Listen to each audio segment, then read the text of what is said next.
যারা মুরগির ব্যবসা করবেন, মুরগির ব্যবসা করার আগে প্রথম মাথায় নেবেন যে মুরগির ব্যবসায় কত লস হয়, কত লাভ এ চিন্তা করবেন না মুরগির ব্যবসা।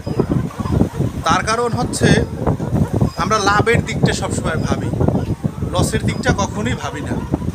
মুরগিতে যদি একটা বার লস হয়, ওই লস উঠাইতে হইলে আমরা 6 মাস কামাই করা লাগবে। 6 মাস কামাই করে ওই লসটা উঠে দেবে। হ্যাঁ, মুরগিতে ব্যবসাও আছে, যথেষ্ট ব্যবসা আছে, কিন্তু সেটা যাই না ব্যবসা করতে হবে, বুঝে ব্যবসা করতে হবে।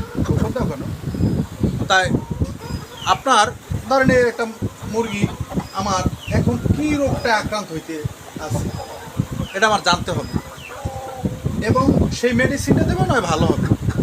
এখন আপনি এইটা জানলেন না, তাহলে কি হয়? অসুস্থ হয়ে পড়ে যাবে, মারা যাবে।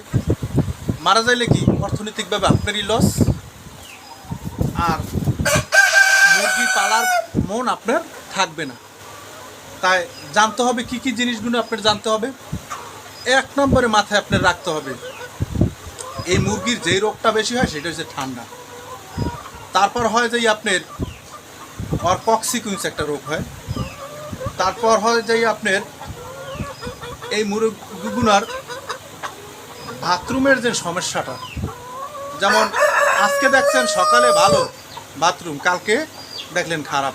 তার মানে হচ্ছে কি, যে কোনো একটা পানি দিচ্ছেন, পানির ভিতরে একটা ব্যাকটেরিয়া হইতে পারে, ওই ব্যাকটেরিয়া আক্রান্ত করে ফেলায়।